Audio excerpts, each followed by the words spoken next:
So today I'm going to show you how to open a fan coil unit. We're going to inspect it for mold. This unit is about 10 years old. This is actually a Unilux model, but let me show you the steps to remove this cover, and so we can inspect the inside of this fan coil unit. So 2 screws on the side.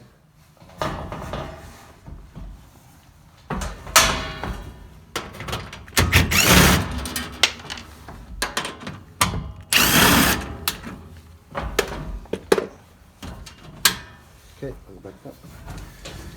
So it just pops off the wall. That's your first cover. And then we're gonna see another cover that is actually blocking or protecting the motor and the evaporator coil. That's where the filter goes. Looks like you have 2 screws here. Okay, so now that we open the door, we actually see the parts inside. We see the blower. This is the tray where the water comes from the evaporator coil, and it goes down these little holes to the liner. Again, as you can see, there is lots of crap on it. If you look closely to the sides here, that is aspergillosis. Okay, that's growing. It's growing inside the pipes. Okay, so this is common in fan coil units that are older. Basically, what it is this machine operates with 2 pipes that you can't see inside the wall.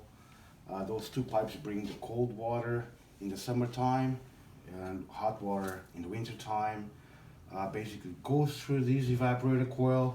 Right now it's hot. In the summertime it will be cold, and basically this is sweat, and when it sweats, the water will go to your tray and it will go through these little holes. It's actually still wet right now, but because it sweats, these type of machine, unfortunately they put this type of insulation on it that has a paper to it holding the insulation, and you know, everybody knows that paper and water don't mix. That's why you see most of the mold around the evaporator coil. And if we were to look up top, it gets pretty much half the unit with mold and half the unit with not mold.